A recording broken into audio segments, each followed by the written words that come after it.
نحمدہ و نصلی علی رسول الکریم اما بعد۔ صحیح البخاری ابواب العمل فی الصلاۃ باب نمبر 16 باب رفع الایدی فی الصلاۃ لامر ینزل بہ۔ باب ہے نماز کے دوران ہاتھوں کو اٹھانا کسی پیش آنے والے معاملے کی وجہ سے۔ دوران نماز کوئی معاملہ پیش آ جائے تو ہاتھوں کو اٹھانا۔ ایک ہاتھوں کو اٹھانا تو وہ ہے جو نماز کے اندر ایک مسنون اور مستحب طریقہ ہے۔ مثلا نماز شروع کرتے رکوع کو جاتے، رکوع سے اٹھتے وقت رفع الیدین ہاتھوں کو اٹھانا۔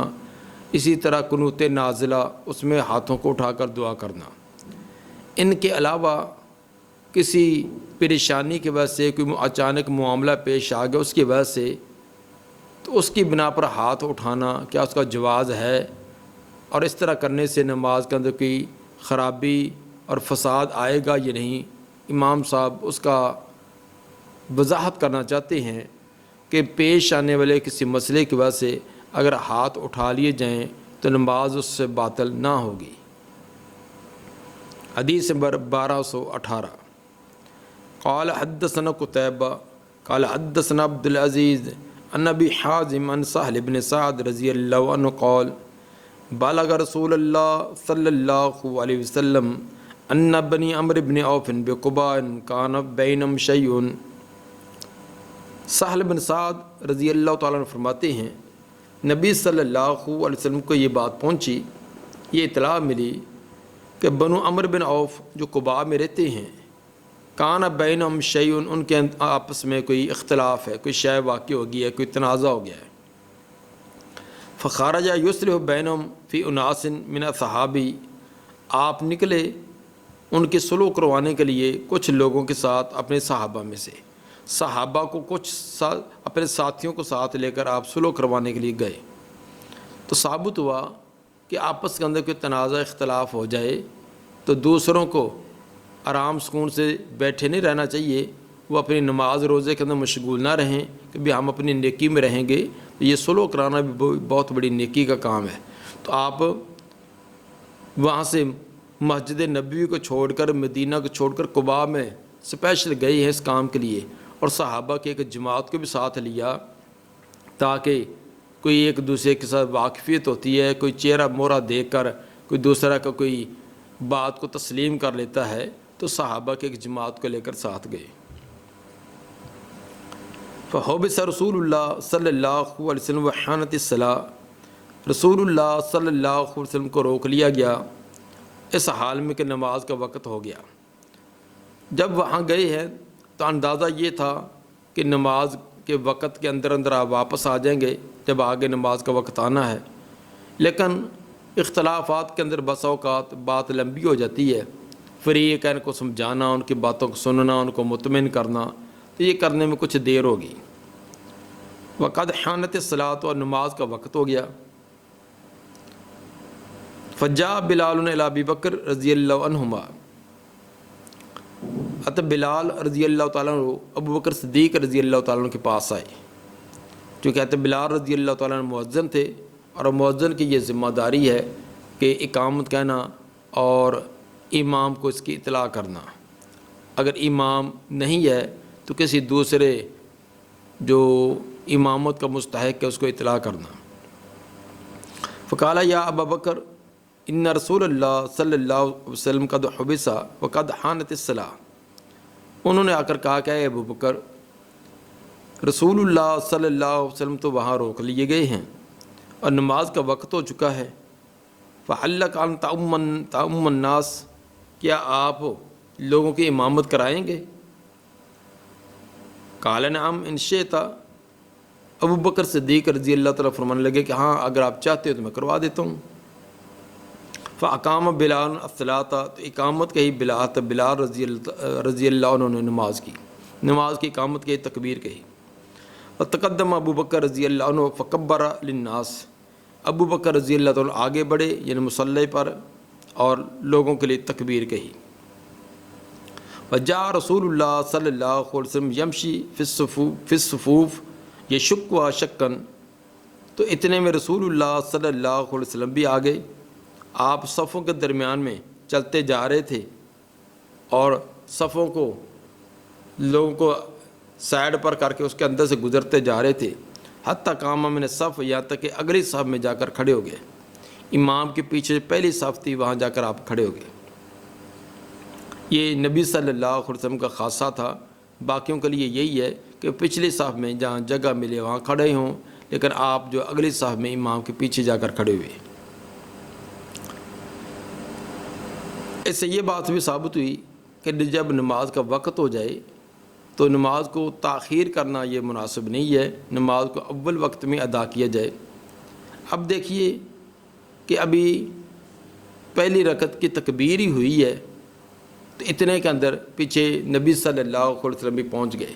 تو گویا کہ صحابہ کرام نے اتنا بھی انتظار نہیں کیا، زیادہ سے زیادہ 2 منٹ کا 1 منٹ کا اتنا بھی انتظار نہیں کیا، فوراً نماز کو کھڑا کیا. تو نماز کا یہ اہتمام، وقت کی پابندی یہ ہمیں درس دیتی ہے کہ وقت کا اہتمام کرنا، نماز کو اول وقت میں ادا کرنا، اس کی ترغیب اور اسی کی فضیلت ہے.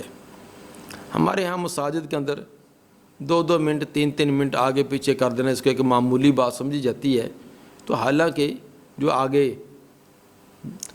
کلاک کے اوپر یا ویسے ہی کوئی چیز اس کے اوپر جو ٹائم لکھا ہوتا ہے یہ ایک وعدہ ہوتا ہے جو ہم نے کیلنڈر بنا کر یا ٹائم ٹیبل بنا کر نمازوں کا لگایا ہوتا ہے، خواہ وہ ڈیجیٹل گھڑیوں کے اوپر ہو یا ویسے ہو. تو یہ ایک لوگوں سے ایک وعدہ ہوتا ہے کہ ظہر کی نماز اتنے بج کر اتنے پر کھڑی ہوگی، عصر کی نماز فلاں ٹائم، مغرب کی فلاں، عشاء کی فلاں. یہ ایک وعدہ ہے. تو بغیر کسی شرعی عذر کے وعدے کے خلاف کرنا یہ درست نہیں ہے. 1 منٹ لیٹ کر دیا، 2 منٹ لیٹ کر دیے اور کہہ دیا کہ اس میں کوئی حرج نہیں ہے. ہاں کوئی عارضہ ہے تو اس میں تھوڑی بہت تاخیر کی جا سکتی ہے، تو لیکن بغیر کسی وجہ کے اس میں تاخیر مناسب نہیں ہے. فأخذ الناس فی التصفیح، تو لوگ شروع ہوئے تصفیح کرنے لگے. قال سہل التصفیح هو التصفیق، سہل راوی فرماتے ہیں کہ تصفیح سے مراد تصفیق ہی ہے. تصفیق معنی ہاتھ پر ہاتھ مار کر آواز پیدا کرنا. لوگوں کو مسئلے کا علم نہیں تھا کہ سبحان اللہ کہہ کر امام کو متنبہ کرنا ہے، انہوں نے تصفیح کرنا شروع کر دی. قال وکان ابو بکر رضی اللہ عنہ لا یلتفت فی صلاتی، راوی فرماتے ہیں کہ ابو بکر رضی اللہ تعالیٰ عنہ اپنی نماز کے اندر التفات نہ کرتے تھے. وہ ہماتن گوش ہو کر نماز کے اندر مشغول اور مصروف ہوتے، وہ دائیں بائیں ادھر ادھر نہیں دیکھا کرتے تھے. چنانچہ لوگ پیچھے سے تصفیق کر رہے ہیں لیکن وہ اپنی نماز کے اندر مشغول ہیں. فلما اکثر الناس، جب لوگوں نے زیادہ ہی تصفیق کر دی، التفاتا، تو پھر ابو بکر رضی اللہ عنہ نے التفات کیا. جب التفات کر کے دیکھا تو فیضا رسول اللہ صلی اللہ علیہ وسلم، تو دیکھا کہ اللہ کے رسول پیچھے کھڑے ہیں. فاشارہ الیہ یامر ان یصلی، تو آپ نے اس کی طرف اشارہ کیا اس بات کا کوئی نماز پڑھائیں. آپ نے اشارہ کیا کہ ٹھیک آپ نماز پڑھاتے رہیں. فرافع ابو بکر رضی اللہ عنہ یدہ فحمد اللہ، ابو بکر رضی اللہ تعالیٰ نے اپنا ہاتھ اٹھایا اور اللہ کی تعریف کی. ثم راجل قہقرہ وراءہ، پھر پچھلے پاؤں پیچھے ہٹ گئے. ابو بکر رضی اللہ تعالیٰ کا ہاتھوں کو اٹھانا یہ اس لیے کہ ہمارے اس کام پر کہ ہم نے نبی کا انتظار نہیں کیا، وقت پر نماز کو کھڑا کیا ہے، آپ نے اس کو برا محسوس نہیں کیا، اس کو درست قرار دیا. پھر ابو بکر رضی اللہ تعالیٰ کا امامت کے لیے آگے ہونا، نبی صلی اللہ علیہ وسلم کا اس کو درست قرار دینا، اور امامت ایک بہت بڑا ایک شرف ہوتا ہے. ان تمام چیزوں پر انہوں نے اللہ کی تعریف کی اور اللہ ہاتھ اٹھایا، اللہ کی تعریف کی. اسی سے امام بخاری رحمہ اللہ نے استدلال کیا ہے کہ نبی صلی اللہ علیہ وسلم نے بعد میں ان کو منع نہیں کیا کہ تم نے ہاتھ جو اٹھائے ہیں اس کی ممانت نہیں. جب ممانت نہیں ہے تو ثابت ہوا کہ بوقت ضرورت ایسے ہاتھ اٹھائے جا سکتے ہیں. حتی قام فی الصف، پیچھے ہٹے یہاں تک وہ صف میں پہنچ گئے. تقدم رسول اللہ صلی اللہ علیہ وسلم فصلی للناس، تو رسول اللہ صلی اللہ علیہ وسلم آگے بڑھے اور لوگوں کو نماز پڑھائی. اس سے یہ بھی ثابت ہوا کہ نماز کی خاطر اگر تھوڑی بہت حرکات و سکنات کر لی جائیں تو اس سے نماز باطل نہیں ہوگی. اب ابوبکر صدیق رضی اللہ تعالیٰ عنہ کا آگے مصلی سے پیچھے صف میں آنا اور آپ کا صف سے آگے جانا، اس میں تو حرکت تو ہے، لیکن یہ حرکت نماز کی اصلاح کے لیے، نماز کے لیے ہے۔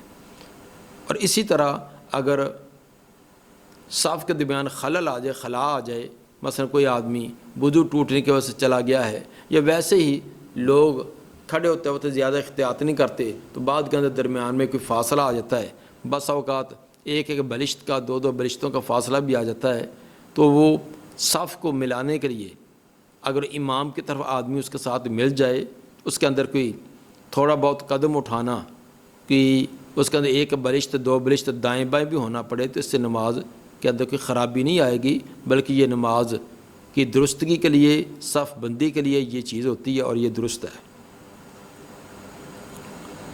فلما فارغ اقبل علی الناس، جب آپ فارغ ہوئے تو آپ لوگوں کی طرف متوجہ ہوئے، فقال یا ایھا الناس، آپ نے فرمایا اے لوگو، مالکم حین نابکم شیء فی الصلاۃ اخذتم بتصفیح، کیا تھا تمہیں جب تمہیں کوئی شے نماز میں تو تم تصفیح کرنا شروع کر دیتے ہو، نماز کے اندر کوئی چیز کمی وغیرہ محسوس ہو تو تمہیں تصفیح یعنی ہاتھ پر ہاتھ مارنا یہ شروع کر دیا۔ انما تصفیح للنساء، یہ تصفیح تو عورتوں کے لیے ہوتی ہے۔ من ناب شیء فی الصلاۃ، جس کو کوئی نماز کے اندر کوئی ایسی بات پہنچے، فلیقل سبحان اللہ، تو اسے سبحان اللہ کہنا چاہیے۔ ثم التفت الی ابی بکر رضی اللہ عنہ، پھر آپ ابو بکر رضی اللہ تعالیٰ کی طرف متوجہ ہوئے، قال یا ابا بکر ما منعک ان تصلی علی الناس حیث اشرت الیک، اے ابو بکر کس چیز نے تجھے روکا یہ کہ تم لوگوں کو نماز پڑھائے، جب میں نے اشارہ کر دیا تھا آپ کو، جب میں نے اشارہ کر دیا تھا کہ آپ نماز پڑھائیں تو پھر آپ نے نماز کیوں نہ پڑھائی؟ قال ابو بکر ما کان ینبغی لابن ابی قحافہ، ابو بکر رضی اللہ تعالیٰ عرض کرنے لگے کہ ابو قحافہ کے بیٹے کو یہ لائق ہی نہیں ہے ان یصلی بین یدی رسول اللہ صلی اللہ علیہ وسلم، کہ رسول صلی اللہ علیہ وسلم کے آگے ہو کر نماز پڑھائے، اللہ کے رسول پیچھے اور ابو قحافہ کا بیٹا آگے، یہ کیسے ہو سکتا ہے؟ یہ مجھے کیسے زیب دے سکتی ہے؟ اس لیے میں یہ برداشت نہیں کر سکا، اس لیے میں پیچھے ہٹا۔ تو اس میں ہاتھ اٹھانے کا اس کا آپ نے ممانت نہیں ہے، البتہ یہ پوچھا کہ آپ کہنے کے باوجود آپ نماز پڑھاتے رہتے، انہوں نے عرض کی کہ یہ میرا ضمیر برداشت نہ کرتا تھا کہ آپ میرے پیچھے کھڑے ہوں اور میں آگے ہوں۔ تو اس سے امام بخاری رحمہ اللہ نے بات ثابت کی ہے کہ دوران نماز کوئی اس طرح کا کوئی عارضہ پیش آ جائے تو جس کے اندر ہاتھ اٹھا لیے جائیں تو اس سے نماز فاسد اور باطل نہ ہوگی۔ باب نمبر 17، باب الخصر فی الصلاۃ، باب نماز کے اندر پہلوؤں پر ہاتھ رکھنا۔ خصر کے کئی ایک معنی کیے گئے ہیں، ان میں سے راجح معنی جو ہے پہلوؤں پر ہاتھ رکھنا۔ اس میں جو راجح معنی جس طرح بتلایا، جو محمد بن سیرین نے جس کو راجح قرار دیا ہے، اور وہ ہے نماز کے دوران پہلوؤں کے اوپر ہاتھ رکھنا، اور یہی معنی یہی مفہوم امام ابو داؤد نے حدیث نمبر 947 کے تحت اور امام ترمذی نے حدیث نمبر 383 کے تحت اہل علم کا یہ قول نقل کیا ہے۔ اگرچہ اس کے اور بھی معنی کیے گئے ہیں، مثلا امام حروی نے معنی یہ کیا ہے کہ خصر یہ اختصار سے ہے۔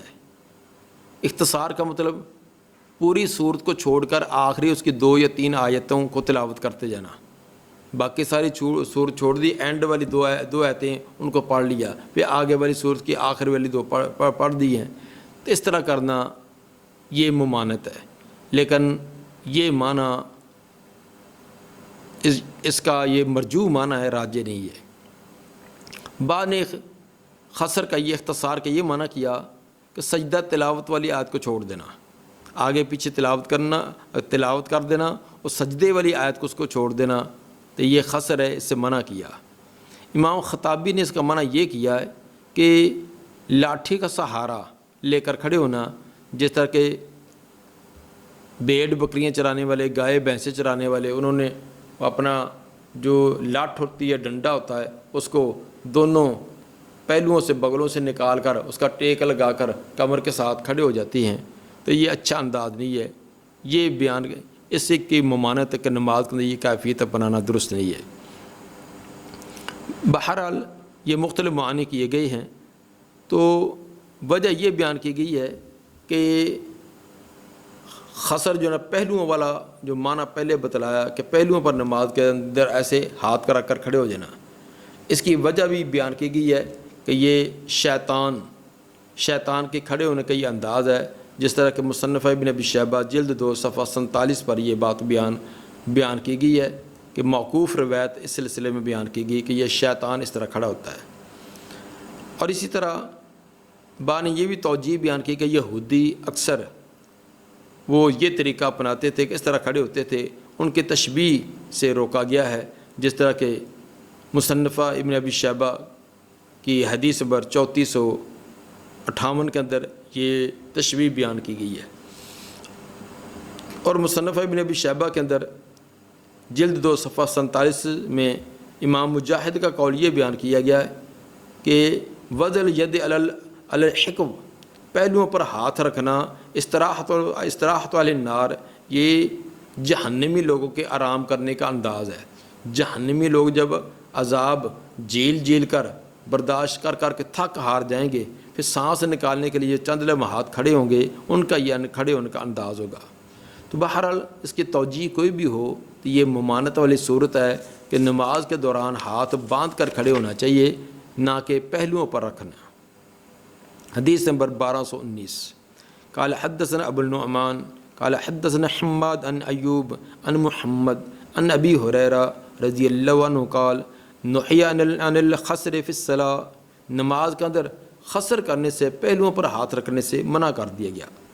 قال حشام و ابو حلال عن ابن سیرین عن ابی ہریرہ عن النبی صلی اللہ علیہ وسلم، پیچھے ابن سیرین محمد پیچھے راوی آیا، محمد سے مراد محمد بن سیرین ہے، ان سے بیان کرنے والے گزشتہ سند کے اندر ایوب ہیں، لیکن حشام اور ابو حلال بھی محمد بن سیرین سے بیان کرتے ہیں، وہ ابو ہریرہ رضی اللہ تعالیٰ سے اسی طرح روایت بیان کرتے ہیں۔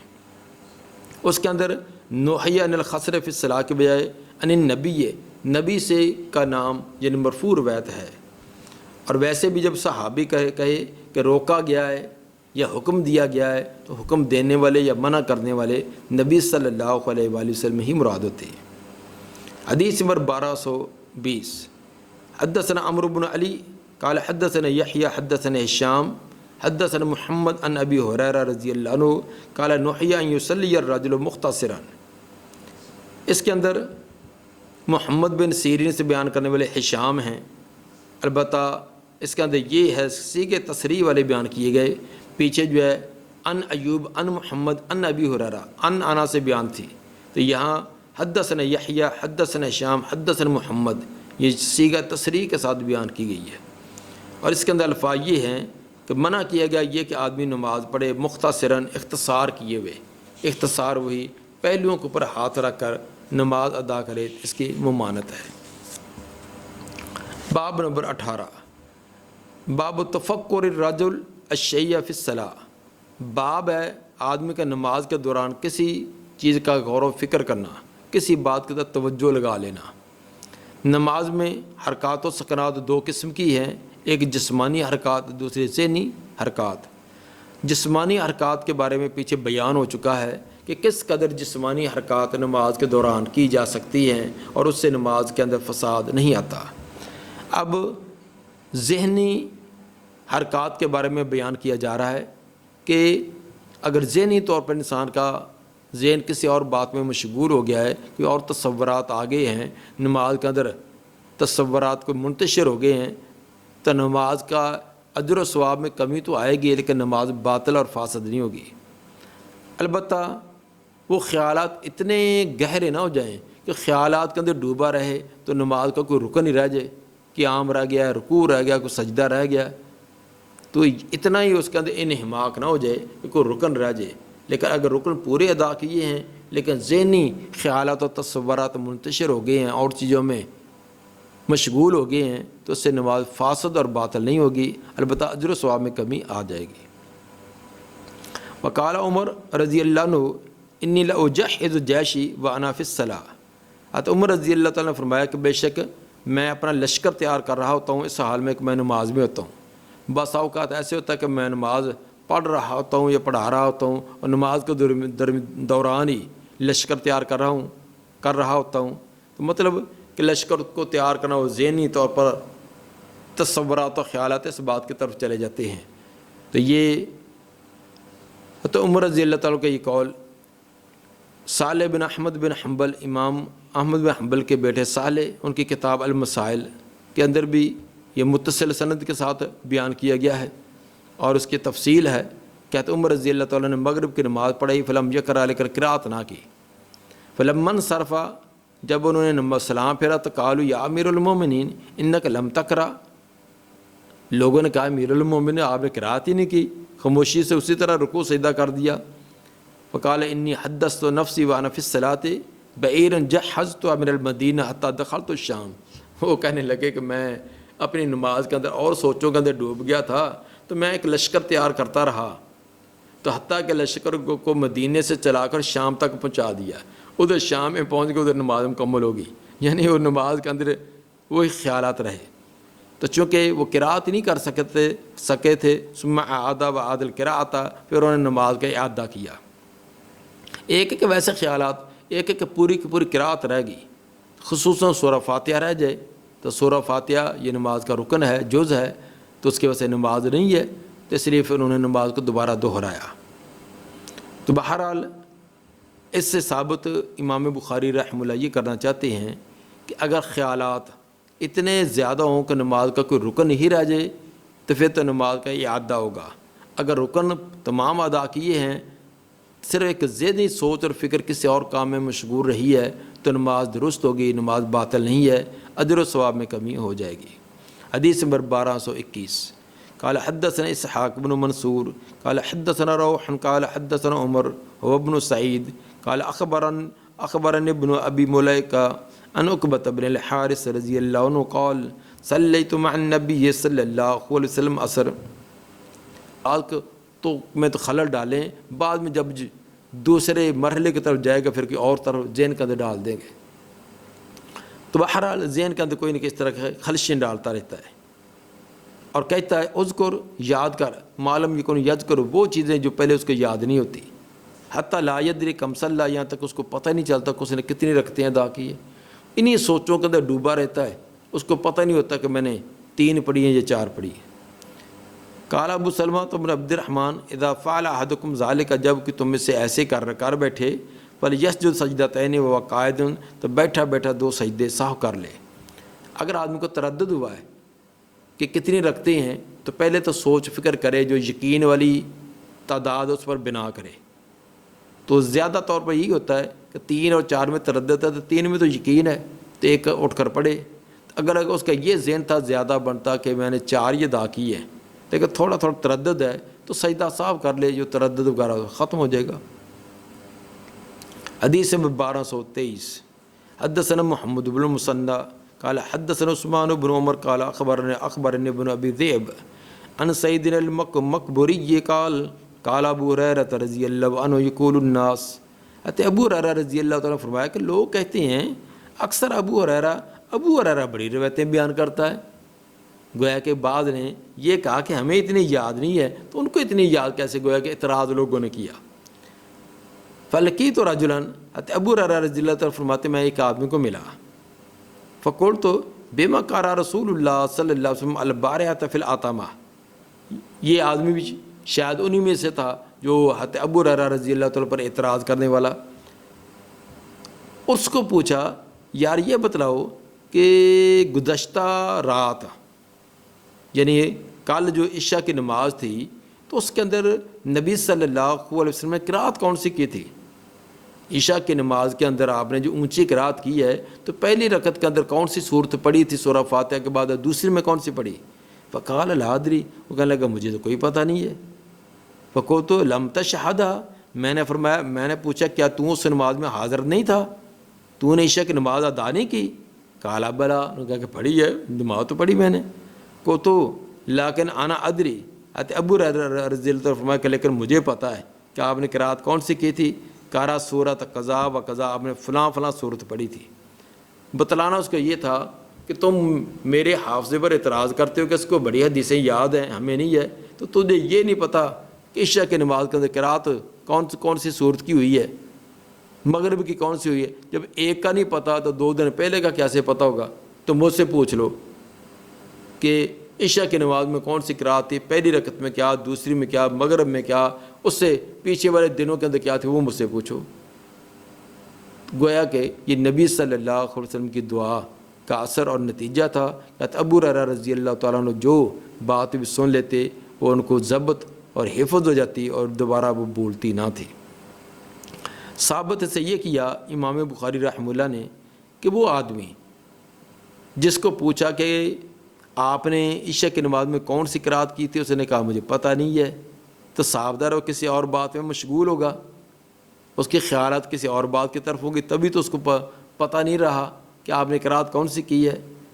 تو اس کے باوجود اس کو نماز دہرانے کا حکم نہیں دیا گیا کہ اور یہ نبی کے زمانے کا واقعہ ہے، تو ثابت ہوا کہ نماز کے دوران اگر خیالات دائیں بائیں چلے بھی جائیں اس سے نماز فاسد اور باطل تو نہیں ہوتی، البتہ اجر و ثواب کے اندر کمی ضرور ہو جاتی ہے۔ دعا ہے کہ اللہ تعالیٰ ہمیں انتہائی خشوع اور خضوع اور حضور قلب کے ساتھ نماز پڑھنے کی توفیق عطا فرمائے۔ سبحان ربک رب العزت عما یصفون وسلام علی المرسلین والحمد للہ رب العالمین۔